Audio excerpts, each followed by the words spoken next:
All right, well, welcome to class again. We're going to cover some more of what's on our seminar part 4B, lies in the textbooks, only now we're up to the point of what do we do about it? Okay, it's obvious there are lots of things in the textbooks that just simply are not true. What do we do about it? Some practical steps to how to fix the problem. The Bible says in Matthew chapter 5, our job is to be the salt of the earth. You know, salt is amazing. Salt irritates. If nobody's irritated at you, you're probably not a very good Christian. Salt flavors. Our job is to bring out the best. You know, you put salt on to bring out the flavor in things, and we should bring out the best in people and in our neighborhoods and in our churches and in our schools. We should truly be the salt of the earth. Salt also preserves from corruption. And if there's corruption in your school or corruption in your textbook, our job is to help preserve the community from that. We should do something about it. So our job is to be the salt of the earth. Now, I would have to say, in my experience, I would say most of the teachers that I know, and I know many public school teachers. My brother, 34 years. He led me to the Lord. He's been teaching public school for 34 years. My mother retired from teaching public school. Most of the teachers that I know are sincere, dedicated professionals. They are not the enemy, okay? They are often put in a position where they have to work with curriculum that is just corrupt, because the decision of what they get to teach from is made years before. And we'll get into more of that in a minute. So many of them teach evolution because that's all they've ever been taught. They simply don't know any better. And a lot of them don't realize they can teach creation science if they want. They've been taught you cannot teach creation science, but that simply is not true. Let me give you a little bit of the history behind this. First of all, it is perfectly fine for a teacher to teach creation science in a public school if they want to. Back in the 1800s, the average textbook taught about creation. Oh, got brand new chalk here. Good. If you got a textbook from the 1800s, you would see that they taught creation. They taught the earth is 6,000 years old, roughly, or was created in 4000 BC, and it was done in 6 days. They taught the Bible story. Then, from 1800, actually, 1836, I believe, is when the first public schools really got going, sometime in the early 1800s, and I think they started in Massachusetts, if I recall. But, and they taught the Bible as their curriculum. Up until about 1925, when a very famous trial took place, which we're going to talk about here in a few minutes, the Scopes monkey trial, as it has come to be known as, and I've got the whole court case right here in front of us. Up until this time, creation was taught right from the Bible. Teacher would get up in class, they would read the Bible story, they would discuss it, and kids would be tested on it. What happened? In 1925, several states passed laws outlawing or banning evolution. One was called the Butler Act. The Butler Act passed, I think it passed in 1925. The Butler Act became law in Tennessee. This was the law that was challenged by the ACLU. Actually, the ACLU advertised in papers in Tennessee. They said, we are looking for a teacher who's willing to challenge the Butler Act. Because the Butler Act said you cannot teach evolution. Okay, so this is important to know. This will be on the quiz. All the Butler Act did is outlaw the teaching of evolution.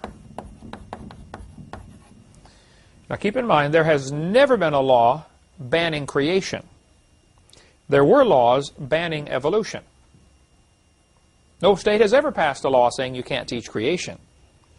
So in 1925, the state of Tennessee passed the Butler Act, which said you cannot teach evolution, period. The ACLU advertised, and they said, we're looking for a teacher who's willing to challenge the Butler Act. They found a teacher named John T. Scopes. Put him on the quiz because he is a famous fellow here. John T. Scopes was approached at the drugstore in Dayton, Tennessee, which is north of Chattanooga. And by the way, there's a famous courthouse there where this trial took place, and you can still go take tours of the courthouse. I've been through it, been through Dayton many times. John Scopes was sitting around at the drugstore, and these guys came and said, would you be willing to testify that you taught evolution? And he said, well, I don't teach science, but I did substitute one day while the science teacher was gone, but I don't know if I really taught evolution or not. And they said, well, would you be willing to claim that you did? Perjury, in other words. You know, would you lie on the witness stand? Or on the witness stand?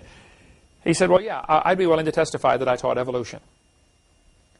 So they had him indicted, or whatever the word is, for teaching evolution, even though he wasn't sure he'd ever done it. And the ACLU did all this just as a test case to try to get this Butler Act overturned. What they were hoping to do is get media attention.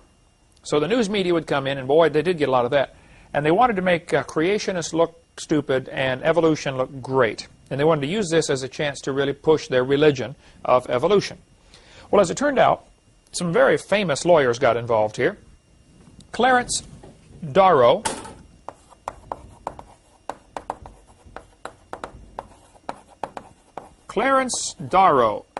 was the lawyer for the ACLU. He said, and he was a very famous lawyer and a skeptic, claimed to be an atheist and outspoken atheist of that day. He said, I will come in for the ACLU and I will defend this poor teacher who is now being accused of teaching evolution. Actually, they set up the whole thing, okay? They did it on purpose. William Jennings Bryan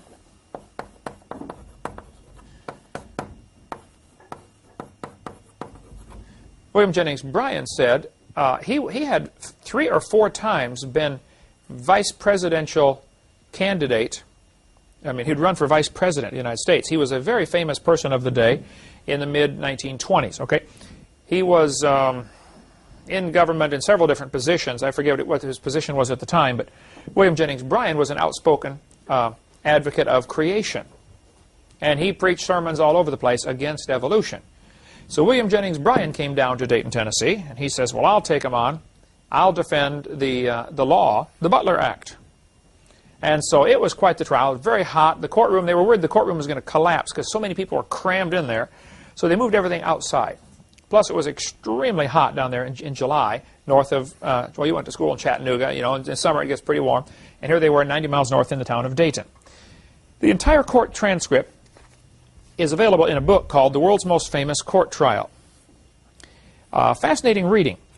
As you read the book, you'll see that an awful lot of the typical lawyer type stuff, you know, bantering back and forth, selecting witnesses and all this. You have to realize the ACLU was hoping they would find him guilty.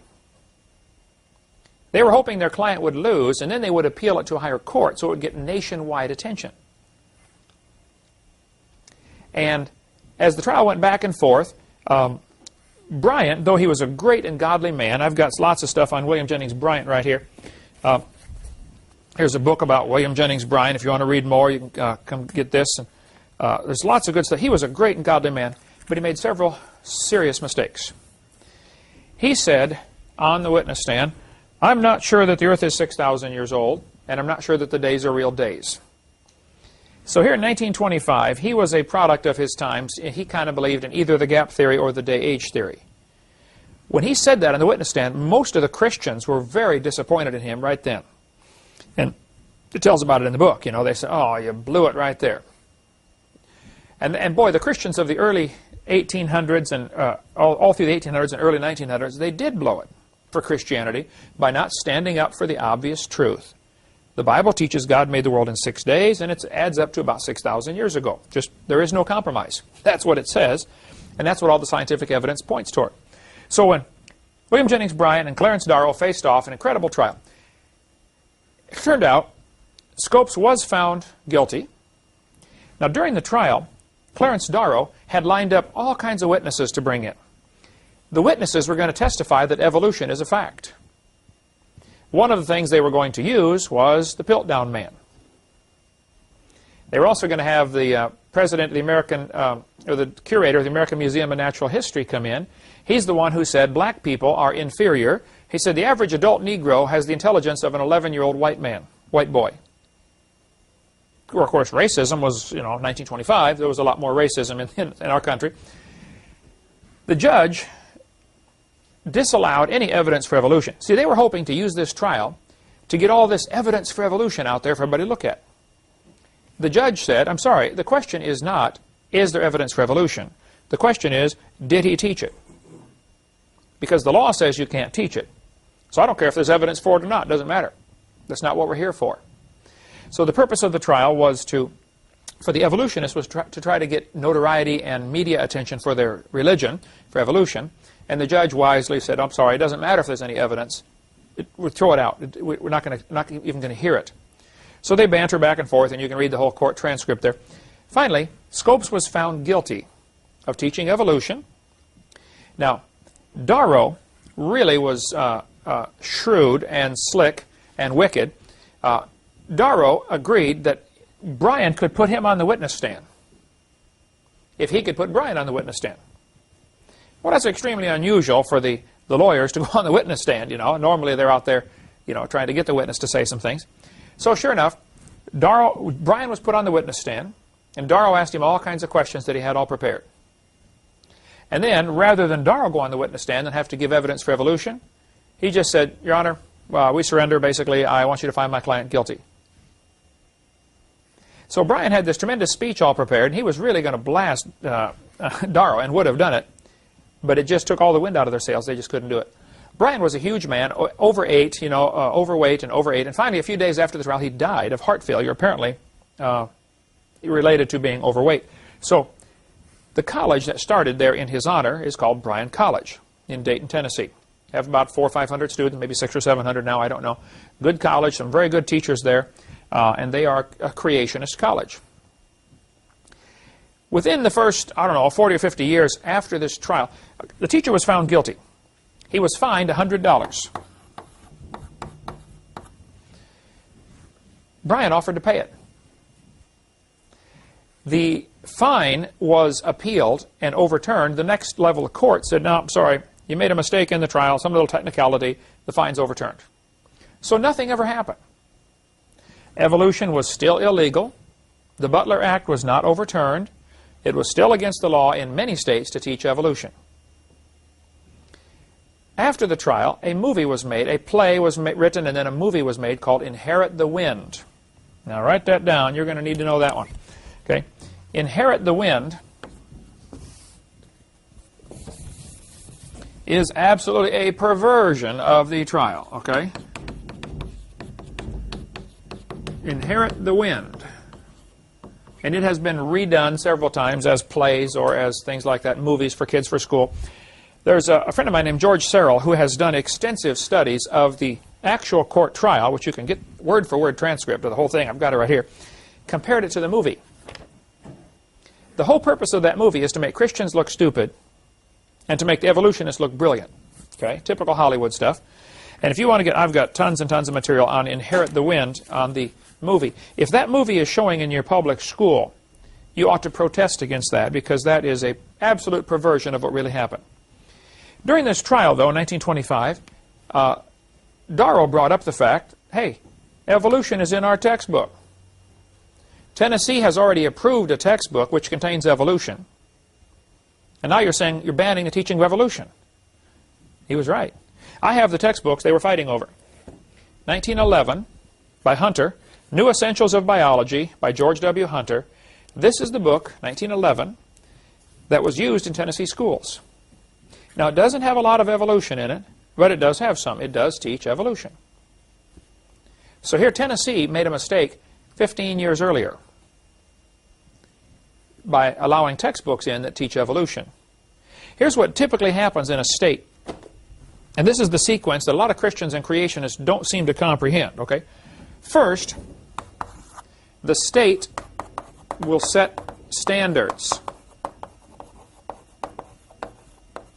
And this is where we've got to get involved.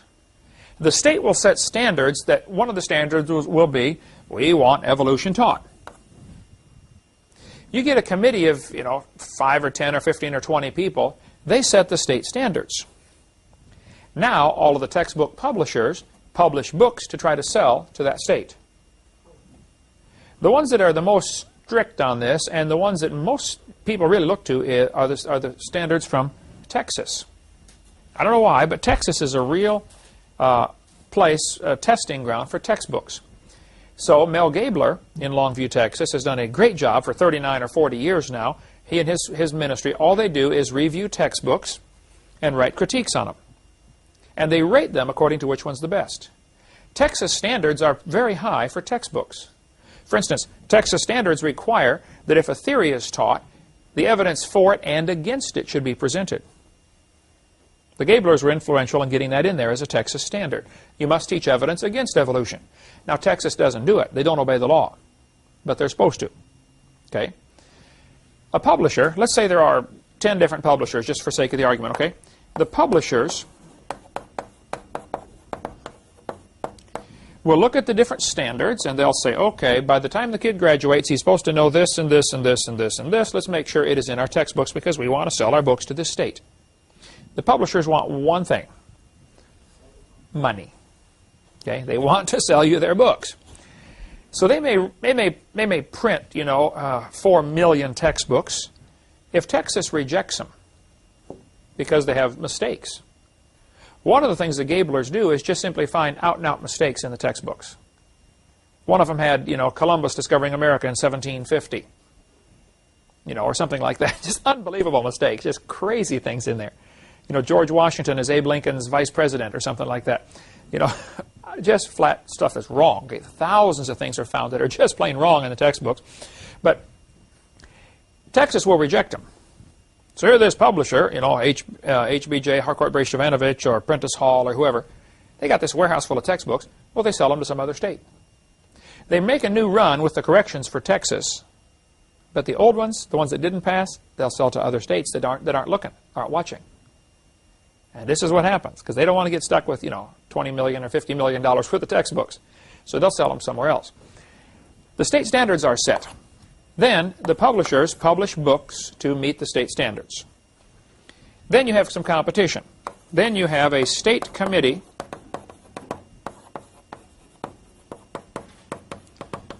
Now, 22 states have a state textbook selection committee. There are 50 states, okay? 22 of them have a state textbook selection. Florida is one of them. There's a committee that meets in Tallahassee. The committee looks at the state standards, and they say, okay, the book must contain these things. They look over the available textbooks, and let's say there are 10 publishers. Those publishers will send a sample copy to the state committee. The state committee looks over the sample copies, and they will narrow it down and say, we approve, these 3 or these 5. Typically it's 5. It's not a hard, fast rule. They approve 5 books that meet the state standards. They send a list of those 5 to every county or district. For instance, in Escambia County, there is a county school board.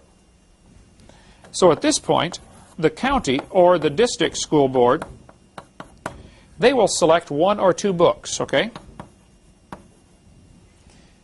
And then they will notify all the teachers in the county, you may pick a book, pick this one or this one. Let me see your book there for a second.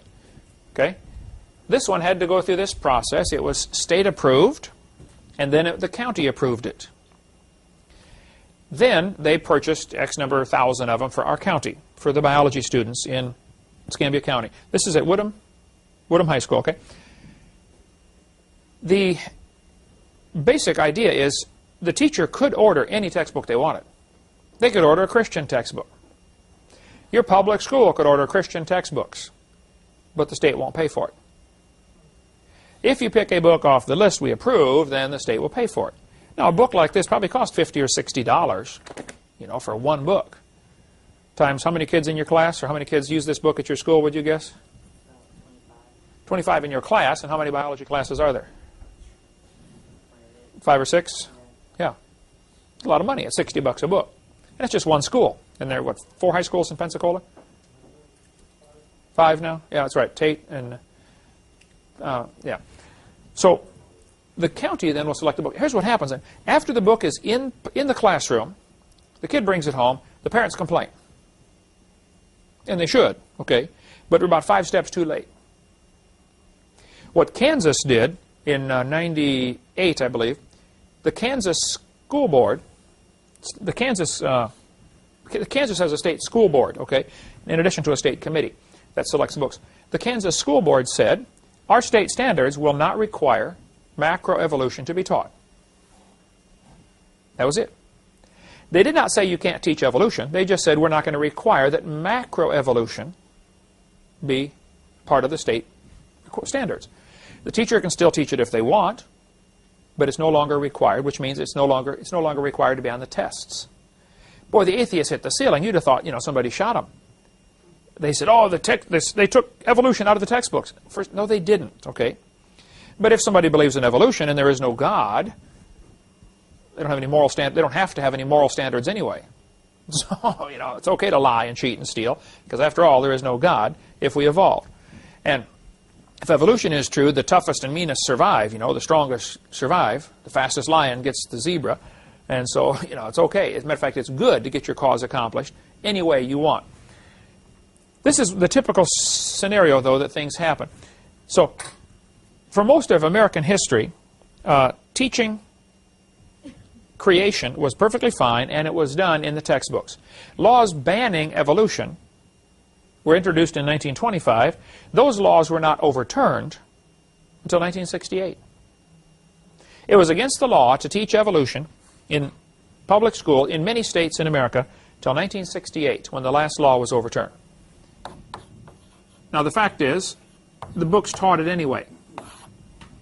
They were still teaching evolution, even though it was against the law, but nobody wanted to challenge it for fear of a repeat of what's called the Scopes monkey trial.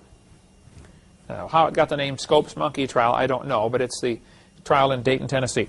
So, it was against the law to teach evolution. There has never been a law banning creation.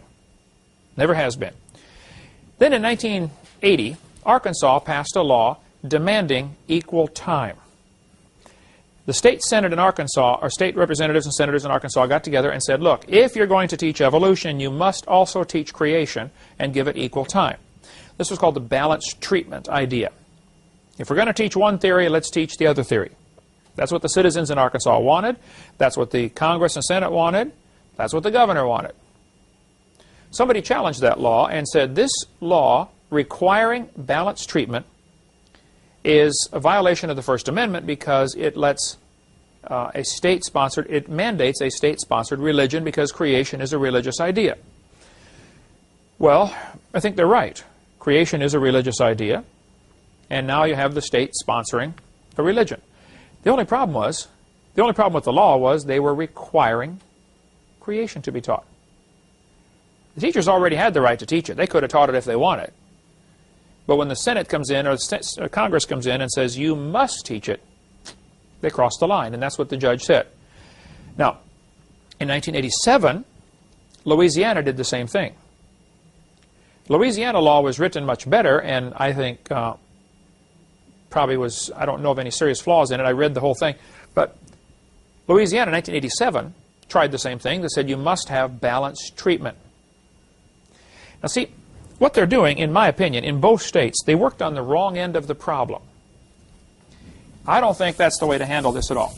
Just my humble, unbiased opinion. And since this is my class, we'll just teach whatever we want, right? Choice number one, evolution only. Choice number two, creation only. Choice number three, teach both. That's what Louisiana and Arkansas tried. The court struck it down in both cases. The Louisiana law went all the way to the Supreme Court. The Supreme Court struck it down, said, no, you cannot require the teachers to teach creation. Choice number four, teach neither.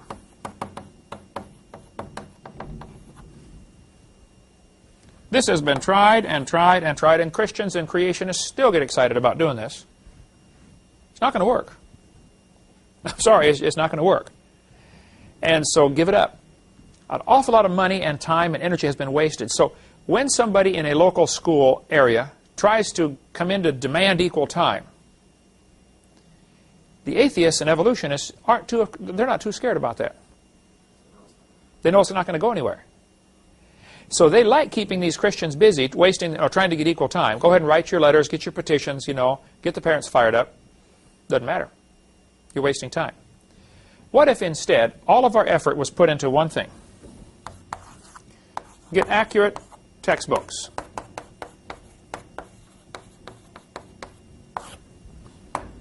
Require the books to be accurate.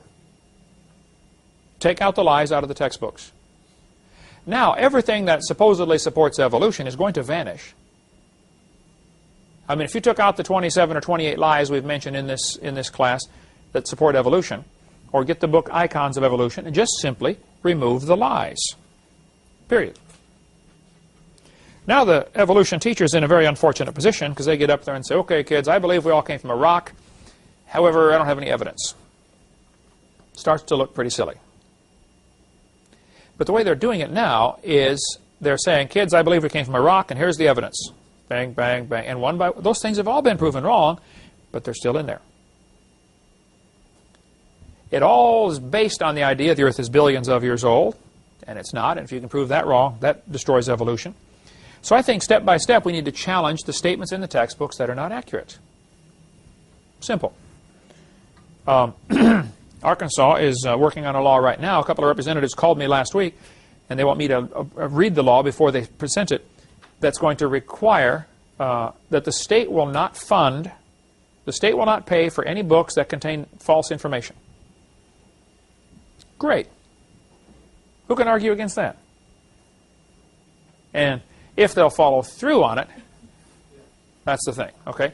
So there are many good impact articles that deal with this subject of the laws in the 1980 and 1987 Louisiana law that required balanced treatment. So we need to have a quiz question. What were they asking for in Arkansas and Louisiana? They were asking for balanced treatment, and the court struck it down. They said you cannot do that. Basically, the whole purpose, the whole point of all this was you're not allowed to require this. And how people didn't catch on, I don't know. Even guys like Stephen Jay Gould, who's the Marxist professor at Harvard University.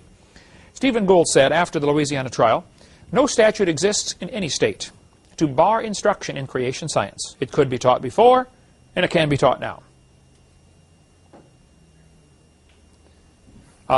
Michael Zimmerman said, the Supreme Court ruling did not in any way outlaw the teaching of creation science in public school classrooms. Quite simply, it ruled that in the form taken by the Louisiana law, it is unconstitutional to demand equal time for this particular subjects. Creation science can still be brought into classrooms if and when the teachers and administrators feel it is appropriate. Numerous surveys have shown that teachers and administrators favor just this route. And in fact, creation science is being taught in science courses throughout the country. The Supreme Court's decision says that only that the Louisiana law violates the Constitution of constitutional separation of church and state. It does not say no one can teach scientific creationism. And unfortunately, many individual teachers do. Some schools, districts even require equal time for creation and evolution. This is what Eugenia Scott said after the decision. I debated Eugenia Scott on the radio when I was in Boston one time. She was in California. Her entire organization, the National Center for Science Education, their whole organization exists to keep creation out of schools. Funded by one of the guys in the late 1800s, not Rockefeller, but one of the other rich guys, started this organization with a grant to keep evolution in the textbooks and creation out.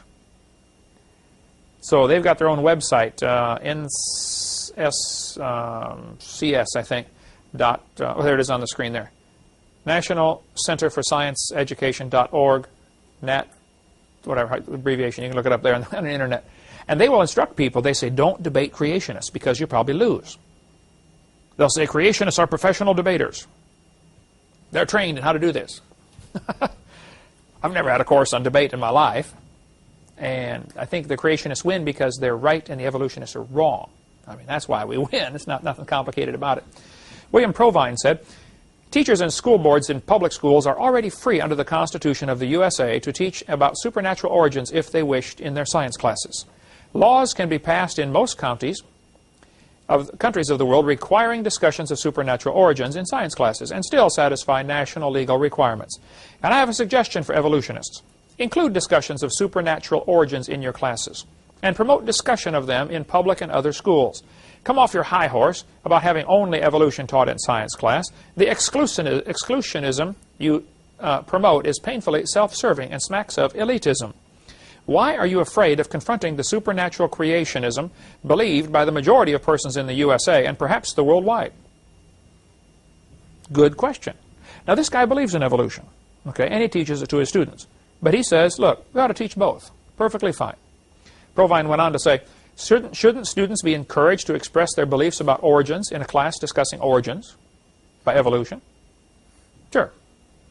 One lady wrote me, a public school teacher said, or one fellow wrote me and said, Mr. Hovind, I'm a public school science teacher. I went to a conference today, and we were all given a new science textbook to use in the conference. It is called The Sciences by whatever that publisher is, John Wiley and Sons. On page 611, it said this: to what extent do you think that parents should have the right to decide which scientific theories and ideas are presented in schools? To what extent do you think parents ought to have the right to demand that opposing religious views be taught as well? Should the views of creationism, which are primarily based on one particular type of Christianity, be given special consideration? It's getting more difficult to teach the truth, to say the truth all the time. You know what this is doing? This is trying to let the science teachers, this is brainwashing, is what it is for the science teachers. They're teaching the teachers, well, you know, creationism is only based on the Bible. Well, first place, is that true? No. The idea that there's a creator is based on the obvious. Look around, okay? There was a creator. You don't need to be a rocket scientist to figure it out. I often get emails from atheists. I'll get, I don't know, 10 or 15 a day probably that I have to respond back to. And they'll say something like, you know, creation, evolution is a proven fact, and, you know, how can you believe there's a God type emails. I get those all the time. And one of my responses is, do you need to light a candle to see the sun? I mean, look around. There's evidence for design everywhere you look. Every little molecule is designed. Every atom is designed. The proteins are designed. Every cell in your body is designed. You got 50 trillion cells in your body. Each one is more complicated than New York City. You think this happened by chance? Well, if you want to believe that, that's fine, but don't call that science. That's a religious worldview. ICR has a great impact article. Impact article number 196. They're like 10 cents a piece, okay? If you want to get back issues. You could call them and order 1,000 and pass out to your community. Or pass out in your school. You know, let the teachers know, look, you can teach creation science. I think we have a problem because so many teachers have been brainwashed into thinking they can't. When actually, it's perfectly fine to teach creation science. All right, let's take a little break here. When we come back, we'll cover more on what to do about what's going on in our schools and textbooks. Okay, let's continue now. Some things you can do to fix the problem in your local area, in your school. Okay, you can start a Bible class right in your public school. Elizabeth Ridenour will help you do that. Her phone number and address is right here. She has helped get Bible classes started in public schools all across America. There are now over 150,000 students studying the Bible in public school from her curriculum. I met with her several months ago when I was preaching in North Carolina, and she's a great lady and will help you get a Bible class started if you'd like to do that. You might want to get the book by Dwayne Gish. We sell it to our ministry for $5, Teaching Creation Science in a Public School. Now, he very carefully distinguishes between creation science and biblical creationism. Teaching creation science says, look, the scientific evidence says there must have been a creator. Teaching biblical creationism says God made the world 6,000 years ago. The first man was Adam. His wife's name was Eve. You know, that kind of stuff probably is not, should not be taught in a school. Certainly, that's a tough question to answer, but there's a difference between teaching biblical creationism and teaching scientific creationism. The fact is, the evidence is overwhelming. There must have been a designer. Mel Gabler said, states can legally require teachers to discuss evolution. They cannot require them to discuss creation. Teachers may discuss creation if they wish, but the states cannot require them. The Gablers are great friends in this battle against the evolution theory. You can contact them. Their website is TXBK, for textbook, reviews, R-E-V-W-S, at AOL.com. So you can get a hold of, that's their email, get a hold of the Gablers or their phone number here on the screen in Longview, Texas. The courts allow states to require discussing scientific weaknesses in evolution, but not require discussing creation. So a state could pass a law that requires the weaknesses of a theory to be taught. Texas did that, but they're not enforcing it. What would have to happen is somebody would have to get on the county textbook selection committee, somebody like a bulldog that says, look, I'm hanging on, I'm not letting go. And you just simply say, these books do not match the state standards. The state standards require weaknesses. The book doesn't present weaknesses. If they buy the book anyway, then they ought to be sued for breaking the law. The problem in this battle, as I see it, is most Christians are too nice to sue people. We'd let them poison our kids rather than stop them, you know. And it's time we do something about it, in my humble opinion. Back in 1963, a Supreme Court I think this was the case where they're taking prayer out of the schools with William Murray, Madeline Murray O'Hare. If not, it was one of the cases shortly thereafter. But the court held in 1963, it certainly may be said the Bible is worthy of study for its literary and historic qualities. Nothing we have said here indicates that such study of the Bible or of religion, when presented objectively as part of a secular program of education, may be affected consistently with the First Amendment. In 1980, the Eighth Circuit Court ruled, I'm sorry, this was the U.S. Supreme Court. Okay? Supreme Court said, the Bible may constitutionally be used in an appropriate study of history, civilization, ethics, comparative religion, or the like. So, in 1980, the Eighth Circuit Court said, the school can use the Bible because it will enhance the students' knowledge and appreciation of the role that our religious heritage played in the social, cultural, and historical development of civilization. But if you go check your textbooks now, any mention of Christianity has been stripped out. You might find 2 pages on Marilyn Monroe and 2 sentences on George Washington. It is unbelievable what's happened in the textbooks. They're being rewritten to play down Christianity and to emphasize all sorts of things that they have as part of their plan toward a new world order. In 1987, Supreme Court ruled, teachers already possess the flexibility to present a variety of scientific theories about origins of humankind.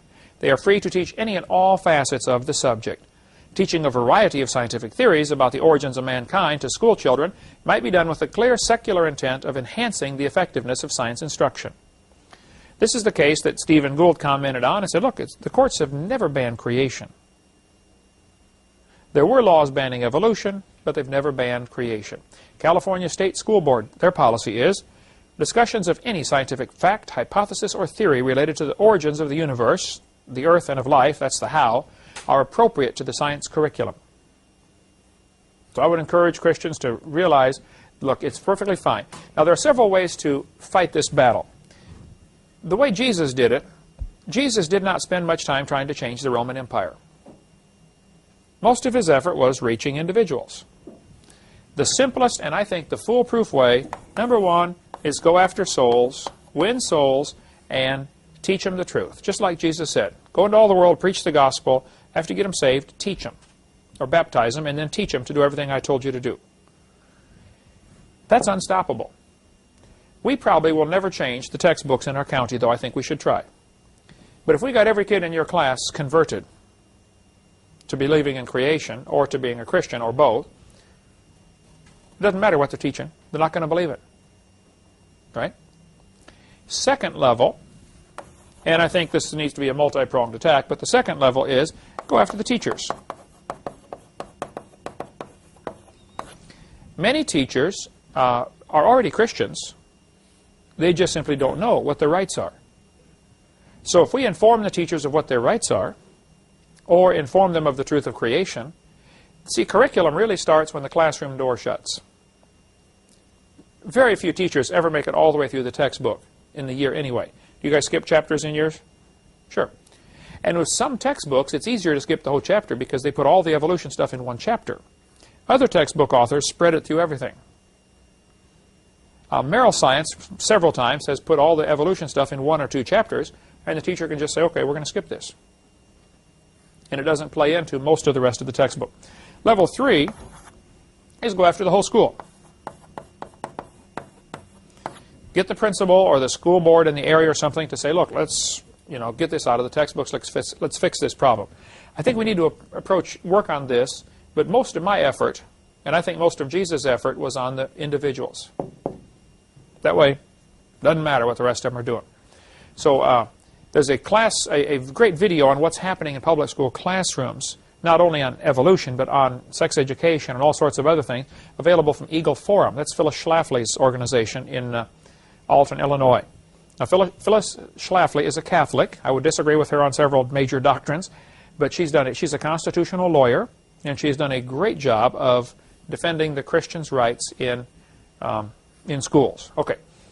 Some people say, what about separation of church and state? There is no such phrase used in the Constitution.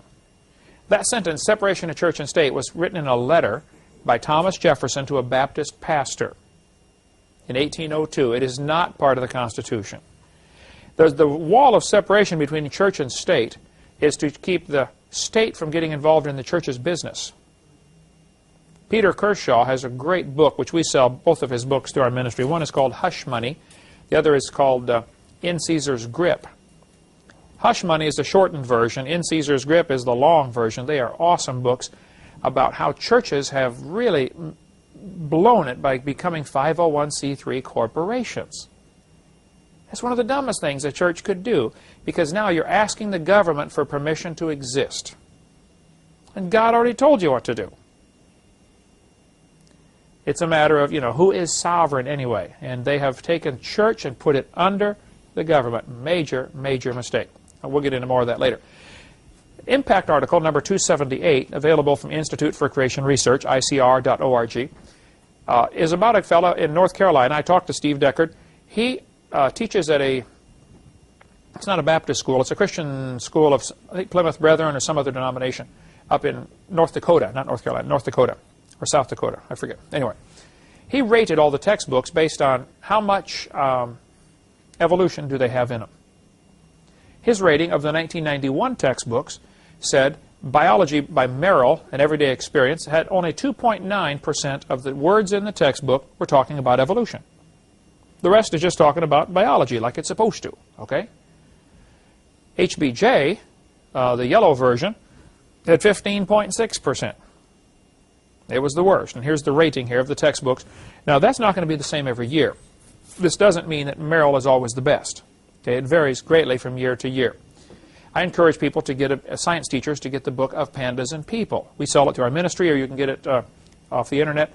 But that book is a supplemental biology textbook written from the perspective of there must have been an intelligent designer, called the design perspective. Now, one of the authors of this book is Dean Kenyon, K-E-N-Y-O-Y, Kenyon, A-N-A-N, I think. Dean Kenyon teaches in San Francisco, and he was an evolutionist. He wrote books about evolution, and he got converted. He had already taught for 20 years. It was either Stanford or San Francisco State, I forget where he taught, but someplace in the Bay Area. They fired him for teaching his students that evolution was questionable. He sued them because, hey, he said, I've been teaching here 20 years. I'm tenured. You can't just fire me. And they had a big deal over that, big lawsuit on all that. And finally, he was reinstated as a lab assistant. Well, normally, college juniors and seniors get the job of lab assistant, clean up the test tubes when everybody's done. My understanding is, finally, after a great legal battle, they put him back in a classroom, but they've tried everything they can to keep students out from under his influence, because they think his evil influence is going to encourage them to not believe in evolution. So that's one example. We've got lots more we'll get into when we get into the question-answer session. I've added several pages of people who have been discriminated against because of their religious belief. And we've encouraged you might want to get the book Icons of Evolution if you want more. This guy rates the textbooks. He gives them an A, B, C, D, or F based upon how they handle the 15 different icons of evolution, like the gill slits. I gave them all an F, I think, because they all mention it. It's been proven wrong 126 years ago. Okay, the horse evolution. How do they handle this? First, he goes through all the law, all the evidence, and says, "Look, it's been proven wrong. It's been proven wrong. It's been proven wrong. How does this textbook handle it?"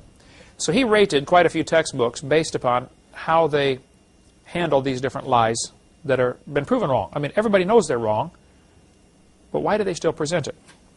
I think most of them got F in every category. A couple of them got a D in a few categories. So the choice this year for your textbooks is strychnine or arsenic. Which do you prefer?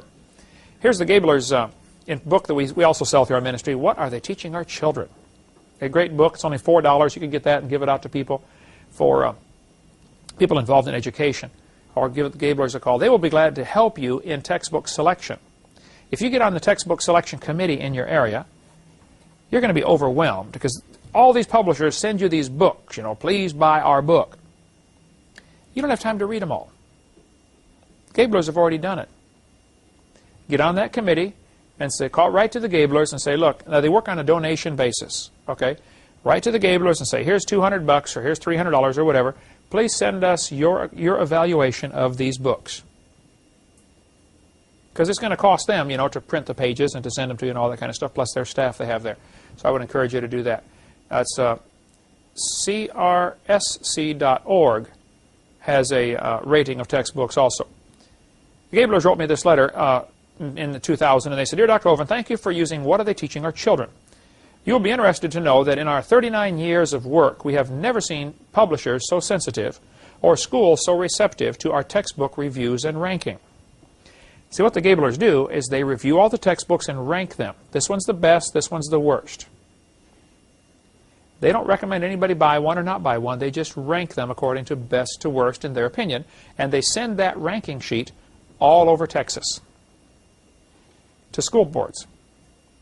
School boards look at this ranking sheet sort of like Consumer Reports, you know. They're the Consumer Reports of textbooks. For instance, one thing they do is they rank them on just how many inaccuracies do they have. How many things are in here that are just flat wrong, okay? And every textbook has mistakes, I'm sure, but some have lots and lots of mistakes.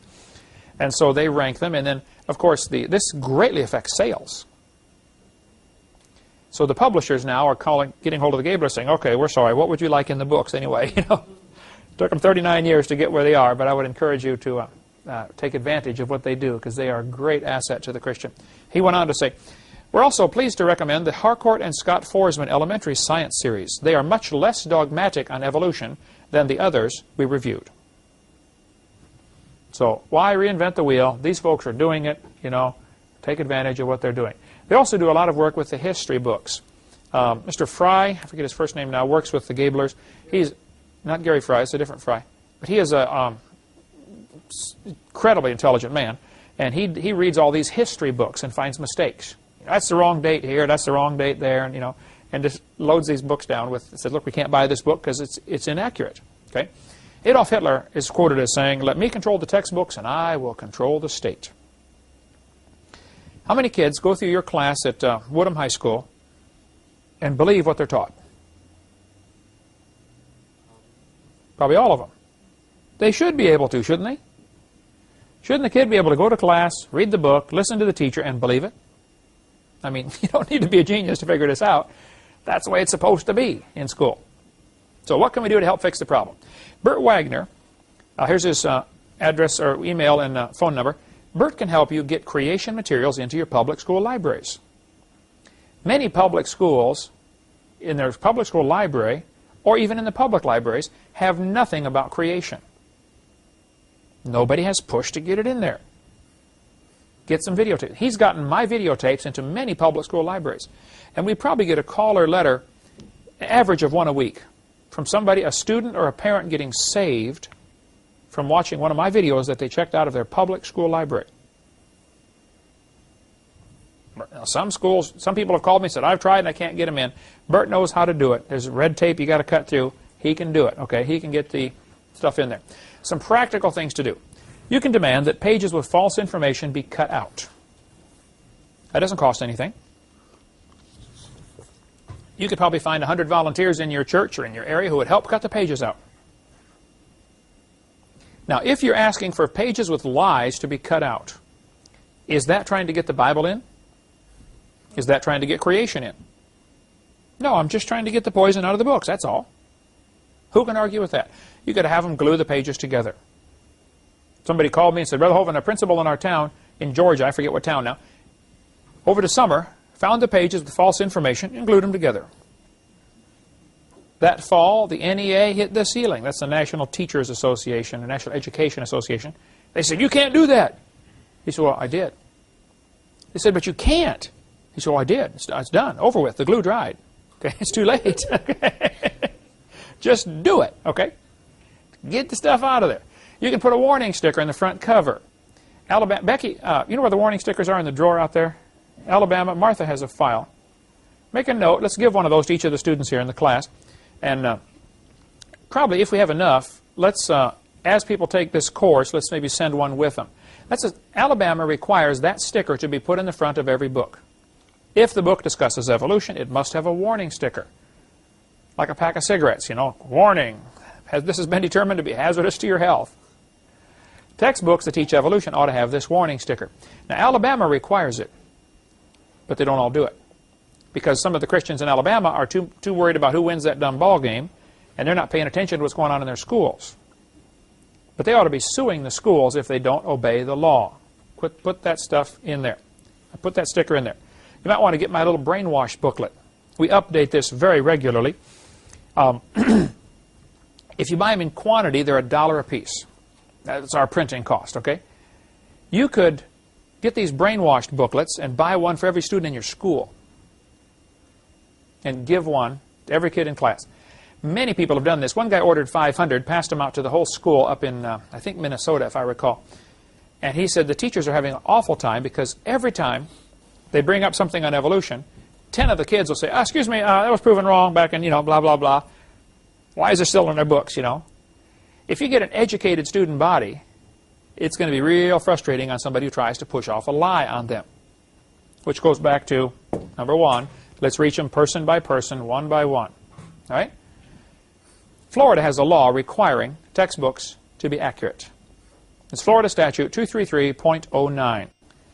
Florida statute has this law that says all instructional materials recommended by each council for use in the schools shall be, to the satisfaction of each council, accurate. Anybody see a problem with this?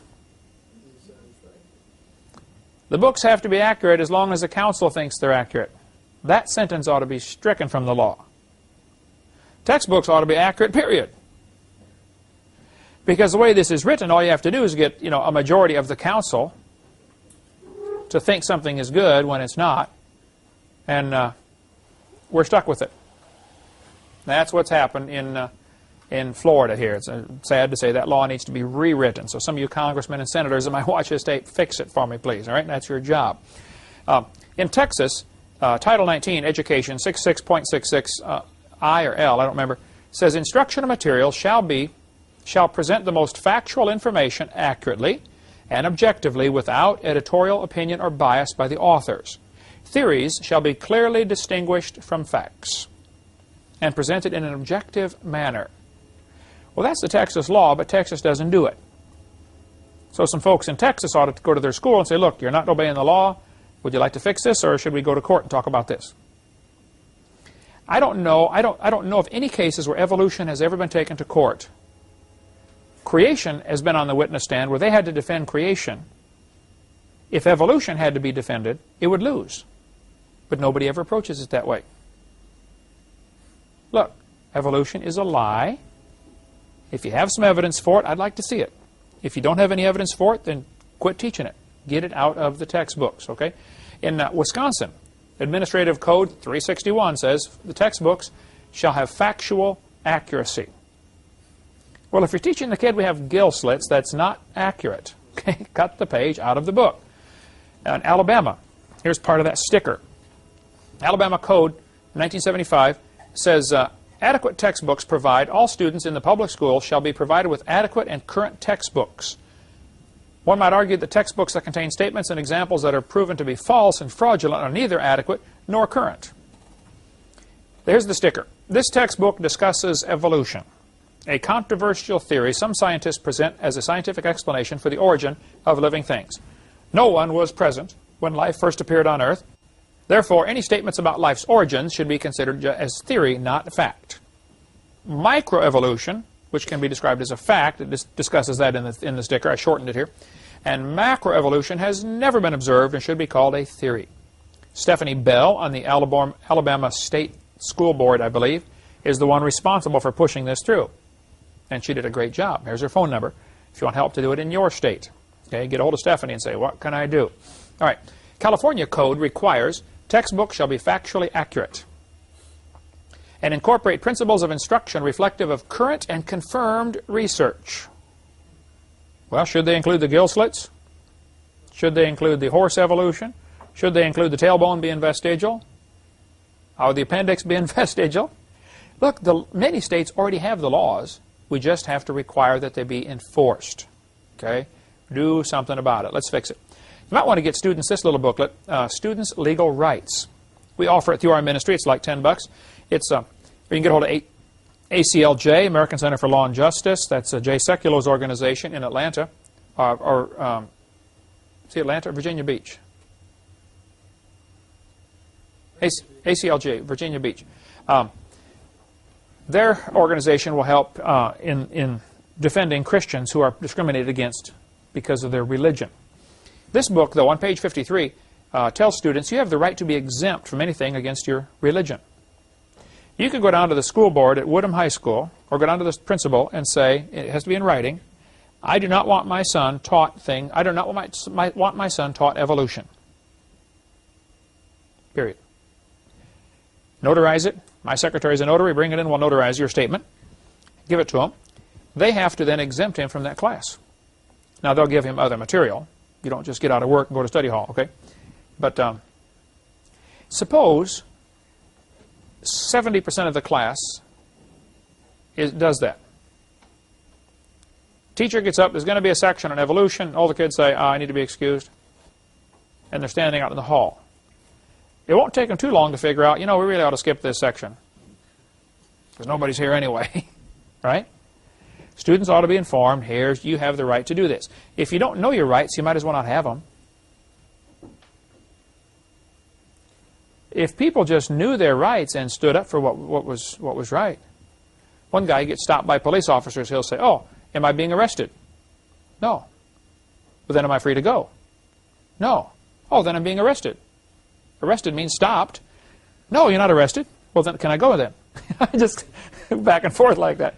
I don't know if you want to do all that or not, but that's what he does. Now, here's some pitfalls to watch out for. If a school is going to have a good program, I speak in lots of public schools, very frequently they will make it an opt-in.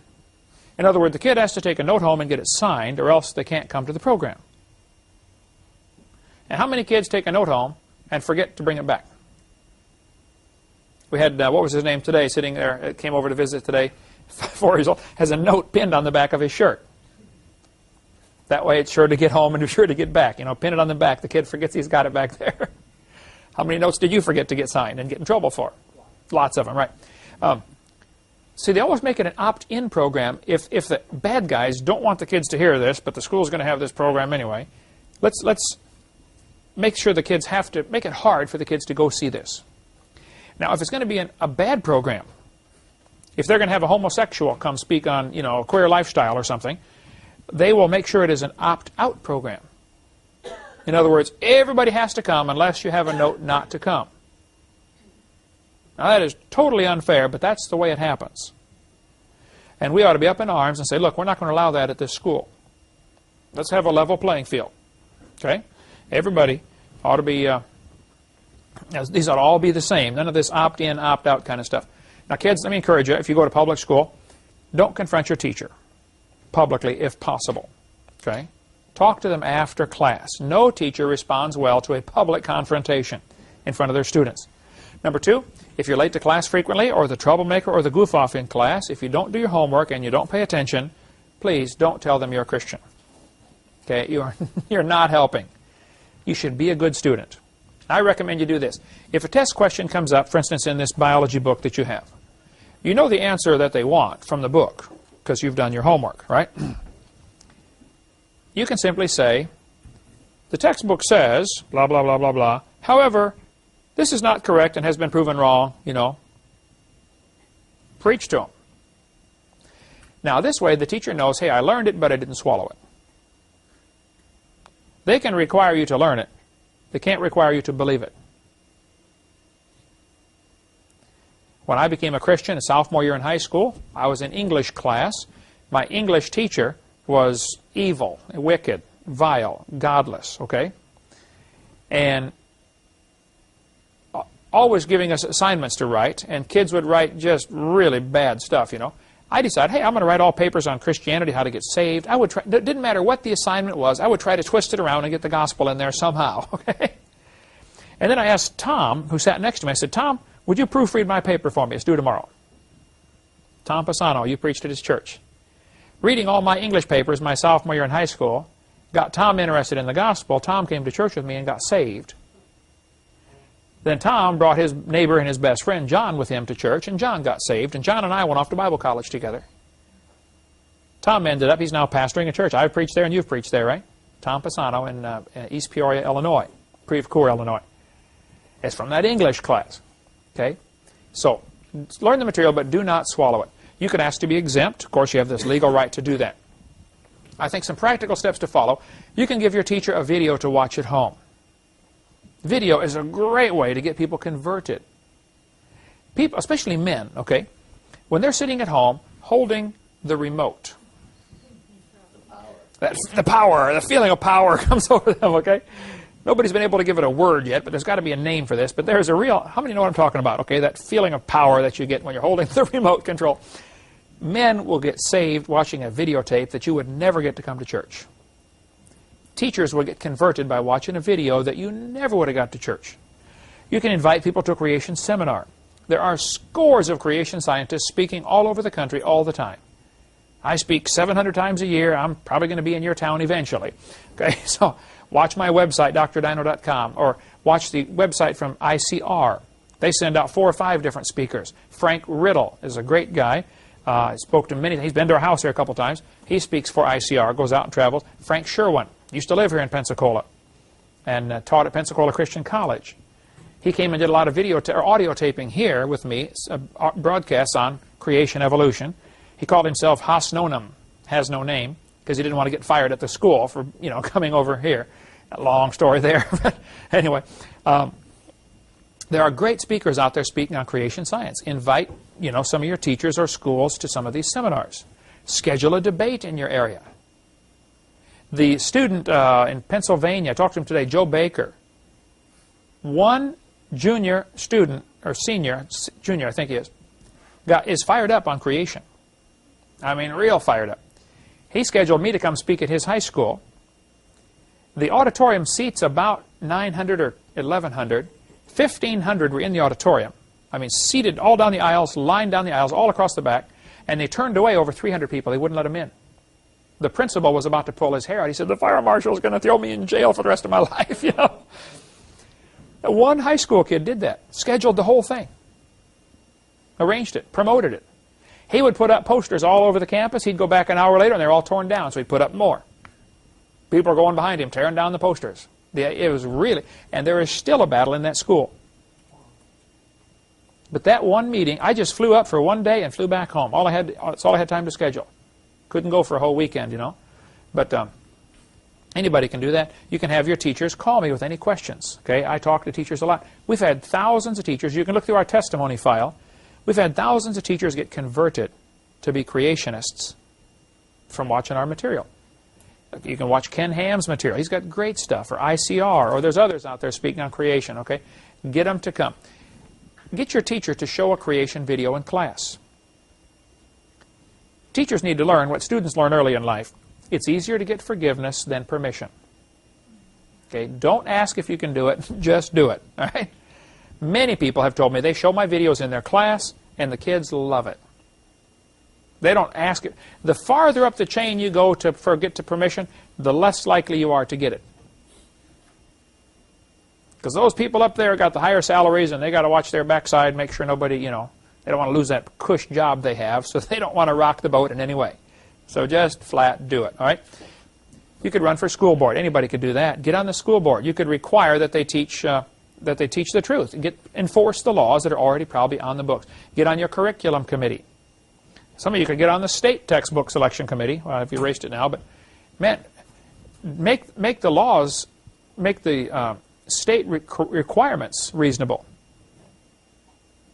to get this stuff out. The Bible says the fear of man bringeth a snare. We need to get some people that just say, I don't care what anybody thinks, I'm going to do what's right. I think our logical step is convert the students, one at a time. You could write letters to the editor. Everybody ought to be doing that. That's what started my whole ministry here. I came to Pensacola, started writing letters to the editor about creation and evolution. Nearly all of them are in my seminar notebook. You can read my original letters that I wrote to the Pensacola newspaper. I started getting calls saying, hey, could you come speak at our place on creation? You could donate some books to your library, to public library, school library. Get some creation material in there. I think we need to be using creation as a means of evangelism. It is a great way to do it. In the book of Acts, there are two great sermons. Acts chapter 2, Peter preached to the Jews on Mars Hill. The Jews are very, very familiar with Scripture. He quoted Scripture after Scripture after Scripture. That's what they're used to. Acts chapter 17, Paul's preaching on Mars Hill to a bunch of heathen who don't know about Scripture, never heard of it, and don't care. He never quoted any Bible verses. He talked about creation. Paul said in Acts 17, I want to talk to you about the unknown God. God that made the world. Starts right off with creation. Have you seen the movie Etau? Remember that? The missionaries go to, and they go to this tribe of folks, and they've never seen a white man, you know, and they just start with the gospel. They give them the gospel by starting in Genesis. Teach the whole Bible story. A great way to get folks who have no concept of Christianity to understand how it all fits together. I think creation evangelism is the need of the 20th and 21st century, in my humble opinion. Romans chapter 1 says, the invisible things of Him from the creation of the world are clearly seen. So they are without excuse. Nobody's going to have an excuse and say, I believed in evolution because I didn't see any evidence for a creator. There is overwhelming evidence for a creator.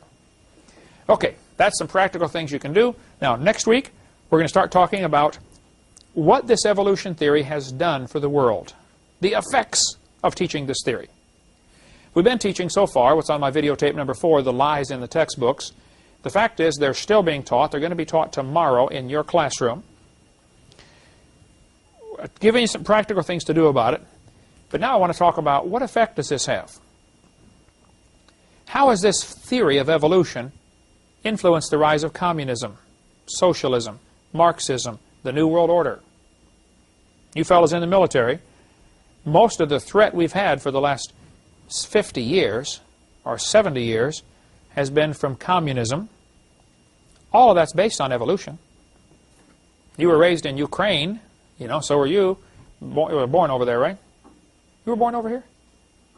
California. Your parents were raised in Ukraine. You were born in Ukraine. Soviet and former communist countries, all of communism and all of the suffering and everything they've gone through, I'm convinced is all because of this theory of evolution. We're going to cover how the evolution theories led to the rise of Adolf Hitler. Nazism is based solidly on this same idea. See, ideas have consequences. What you believe determines how you behave.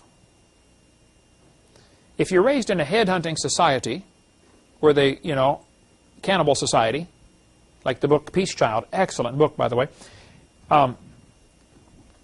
If you teach your kids from the time they're born, hey, kids, now listen, when we go to war and you fight against the enemies, if you kill one of them, be sure to cut his head off and eat his brains, because then you will get his spirit. And you'll be twice as strong. Well, of course, that's not true. But if the kid's taught that from the time he's little, guess what he's going to do when he goes to battle and kills somebody? He's going to do what he was taught. Ideas have serious consequences. And this evolution is not just a dumb theory, it's a dangerous philosophy. We're going to start on that. It'll be very politically incorrect, I assure you, starting next week. Thank you so much.